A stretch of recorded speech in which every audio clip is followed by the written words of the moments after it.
Hi, everyone. Welcome back to another episode of Tina's Arena. Today, I have a guest on with me, one of my first guests. Today, we have Judy Pellow.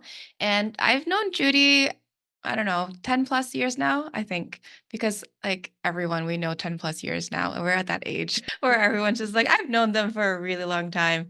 And I'm so happy when Judy asked me to be on the podcast.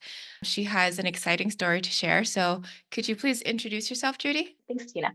I'm very excited to be here. So, hi, everybody. I'm Judy, and I am a coach that works with moms who are overwhelmed and trying to prioritize themselves. I am also an elementary school teacher. I teach grade two full time, so that keeps me very busy. On top of that, I am a mom of three boys that are 8, 7, and 4.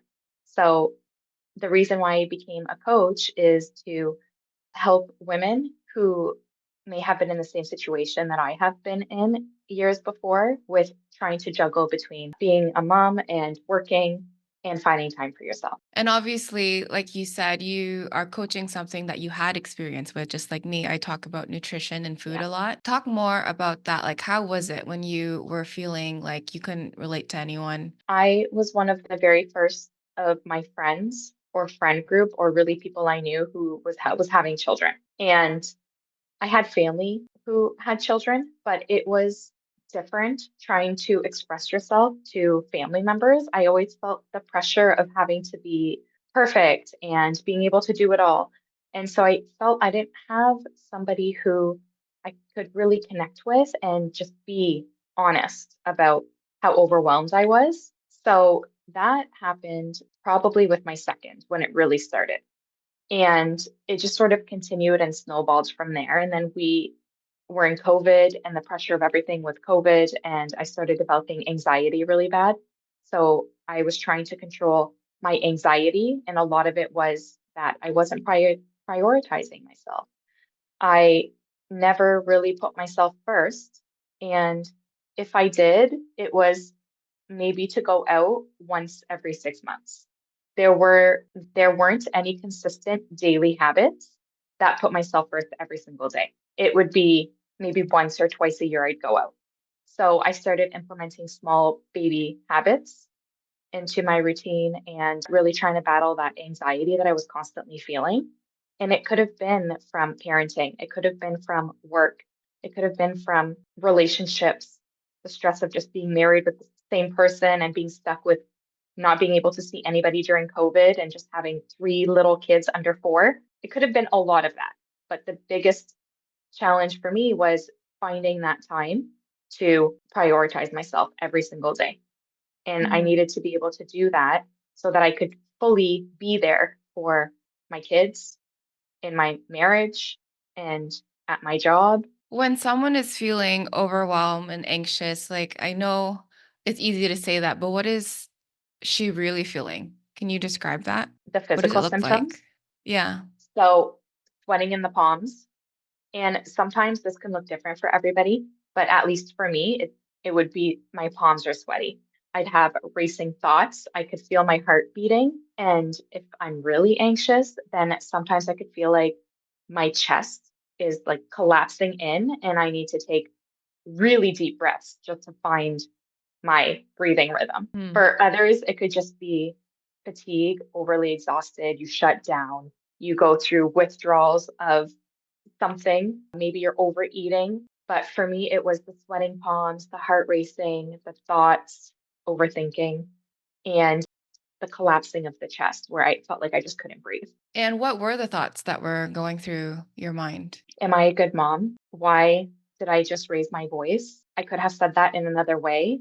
I wonder if this person or so and so acts this way too. How come I can't handle this being a mom?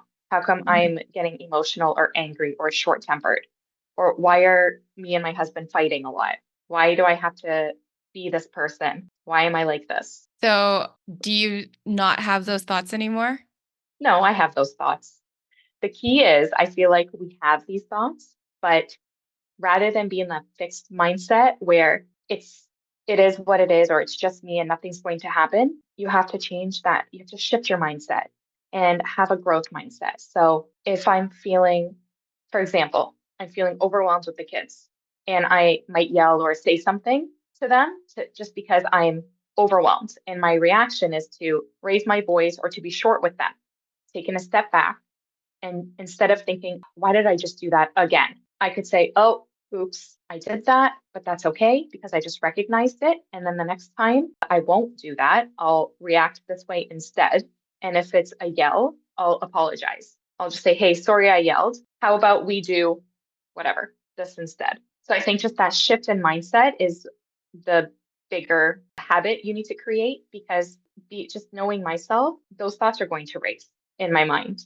But being able to recognize them as soon as they start to happen and forcing them out and then shifting it in another way leads to, I think, better emotional and mental health for myself and then everyone else around me. Yeah, because that's what I was gonna say. I mean, I am probably an overthinker and anxious as well, but I was just thinking, doesn't everyone have those thoughts? Like, aren't we all just a little bit overwhelmed and full of anxiety? But you did say something I wanted to ask you about as well, how you apologize to your kids if you feel like you mishandled something.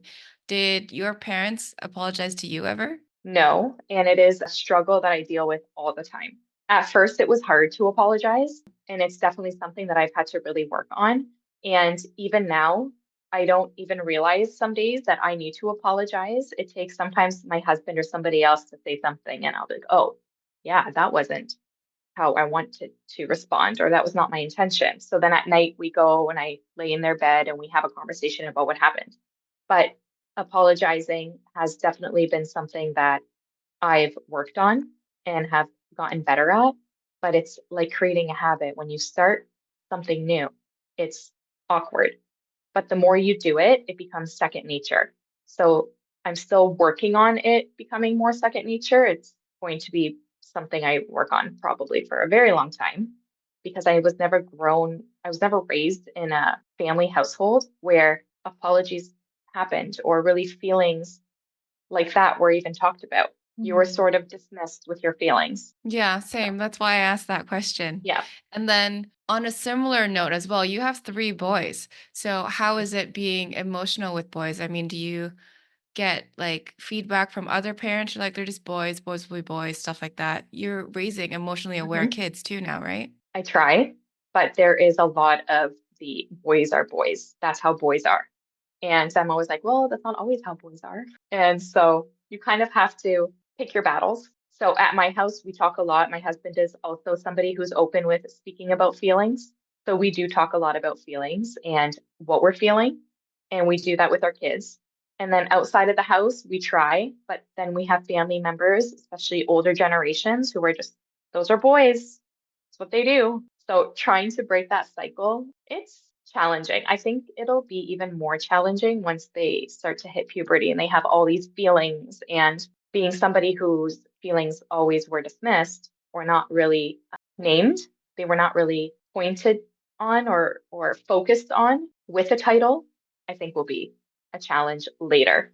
But for now, we try and we read books. I have multiple books on feelings, and one of them is called Boys Don't Cry or something, Mhm. but then it's about boys who do cry in their feelings and how it's okay to feel that way. So we do have a lot of stories and storytelling about Mhm. feelings. That's awesome. I love that because I think raising emotionally aware boys is going to be so incredible because like women we grow up we have community, society, and sisterhood, but boys don't get any of that. And I think it's a big shame that boys don't share their feelings as much because when they grow up to be men, they're just a little bit blocked off in that, I guess, region. Yeah, I feel like our sisterhood does focus on feelings, but for boys, it's more about pranks and silliness and aggressive like behavior.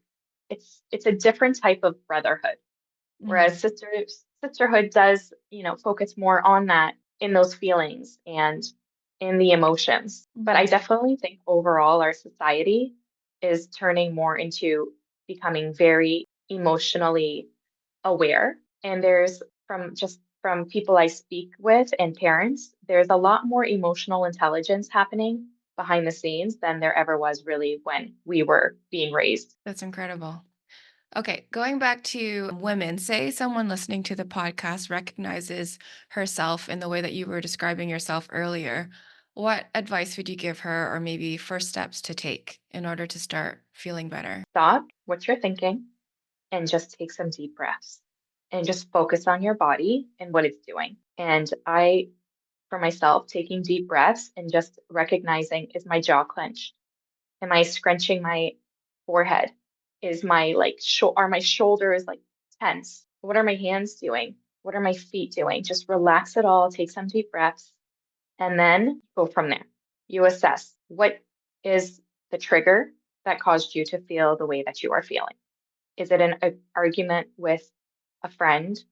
Is it the kids are being busy and they're fighting, or there's a mess in the house?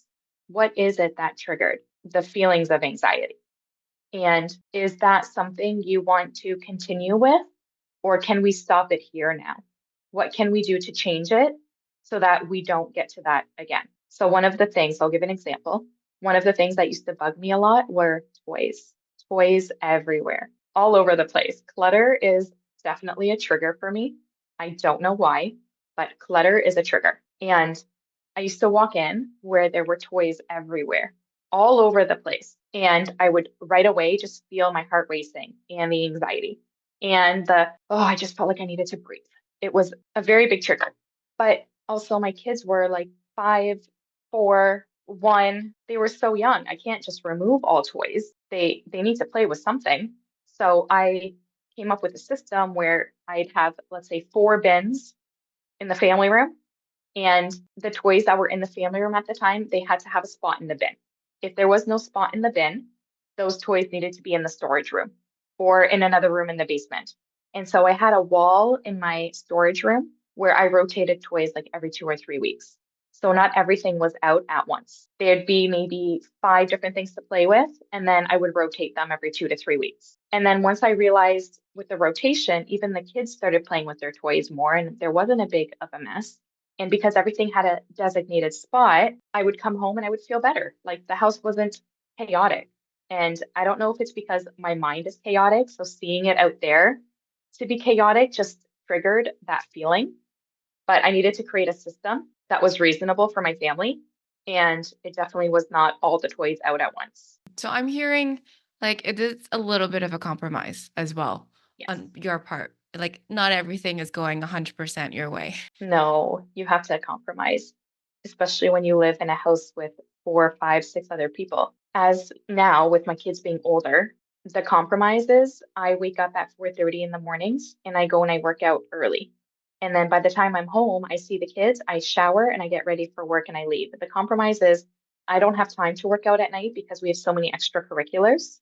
So I'm going to let them have their extracurriculars, and my husband can work out at night, but I have to, if I want to work out or if I want to do anything for physically for me, it has to be at 5 in the morning.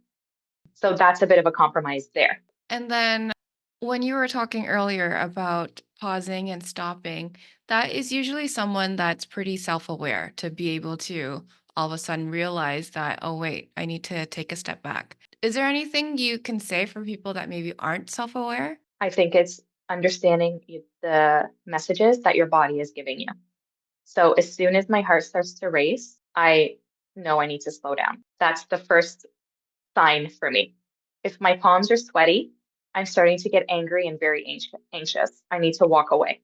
So if I can't control it with my breathing, I need to step away. So even as a teacher, there are times where I have to ask my class if things are getting very overwhelming to just stop what you're doing, put your heads down on your desk.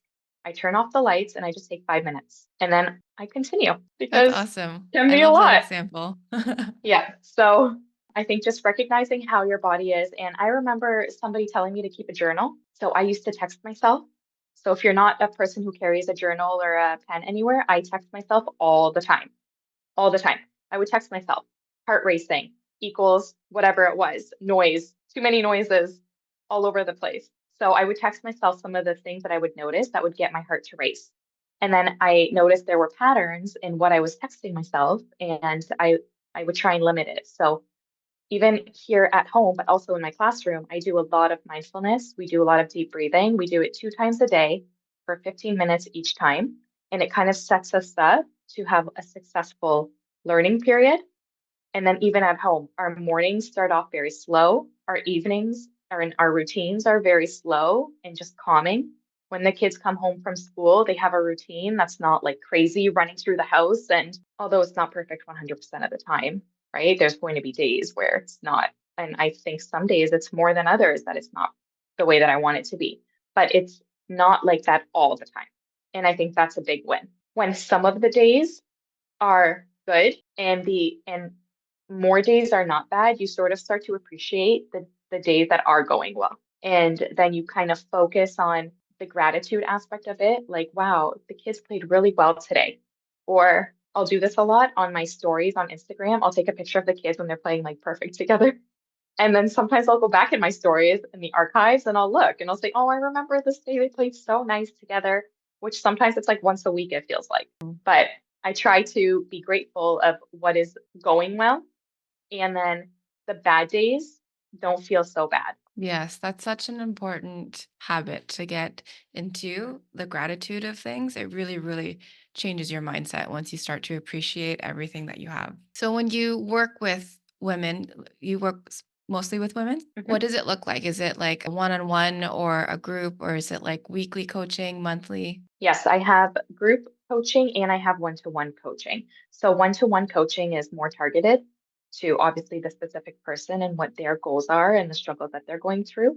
And then group coaching is more of a general. And then I guide women through first creating mind shifts. And then, so we work on that for about a month. And then the second month is starting to understand our whys and our visions and our goals. And then the third month focuses on actually putting them in place and how that looks like. And it's usually weekly, and there's always some sort of task or something given out for them to focus on that topic for the week. So if it's recognizing, let's say what we've been talking about, your triggers. So an example of something that they can do is keeping a journal or messaging yourself on your phone. That would be their task for the week, is trying to recognize it as it happens and write it down somewhere. So then next week we can look at the patterns and figure out, okay, what is our biggest trigger here? What is happening over and over and over again? And then kind of going from there. And I know this work is always very important, but what better time to get started than now, going into the holidays and the New Year's when there's just so many things happening. And I bet so many moms are so overwhelmed at this very moment. Yes. And one of the topics I'll be talking about on my podcast for one of the next episodes is how to savor the time and the moment during a crazy year, this time of year. And I find even myself, I needed to get all my trees up. I needed to go Christmas shopping. I needed to go to work still and be a parent. And how do you get to do all of that? And one of the habits you have to create is letting go of perfectionism, letting go of having a home cooked meal every single night. Maybe you need to eat out just because you need to slow down. I find that's another thing with that I struggle with and some other moms have struggled with is that thought of just being able to do everything and being perfect at it. And so letting go of my type A personality is hard. So I just find letting go and asking for help, if you can create a small habit that way, would help during this time of year. So having a grandparent watch the kids for a couple of hours so you can clean the bathrooms, I don't know, right? Or do something for yourself. Who cares about the bathrooms? Go for a walk, read a book. I love that. Yes, asking for help is a skill that has to be developed. I think it's so hard for us because maybe we have pride or something. We just don't want to bother people. Actually, it's that for me, it's bothering people. I don't want to bother anyone. So I never Mhm. ask for help. But if you think about it on the flip side, like I would be so happy if someone asked me for help, right? Like, of course I would help you. And so when you kind of think of it that way, it makes it a little bit easier to ask. And I definitely think now that I've been through this progress just for myself, if you don't ask for help, you're not setting yourself up to succeed. Everyone needs help in order to be their best or do their best. You don't go through life on your own without some sort of support. And coming from a Lebanese community, support everywhere is a very big thing. So if you think about villages and church communities or big families, the support is there. And it's there in so many different ways, but it's still there. So you can't do everything on your own. So being able to reach out and ask for help, I agree, it's a big skill. And I have been working on that myself. But even just reaching out and asking my husband, can you drive the kids to the bus today?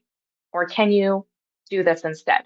Which even that we're partners in life and even asking him for help, sometimes I feel I don't want to put more stress on him. I don't want to bother him. I know he's busy with work, but I've got this to do. And yeah, I feel like if somebody can help and is willing to help, reaching out is one of those habits you can definitely create for yourself. It's going to, I don't want to say game changer because everybody says that now, but it's a game changer. You have to put yourself first. Yeah.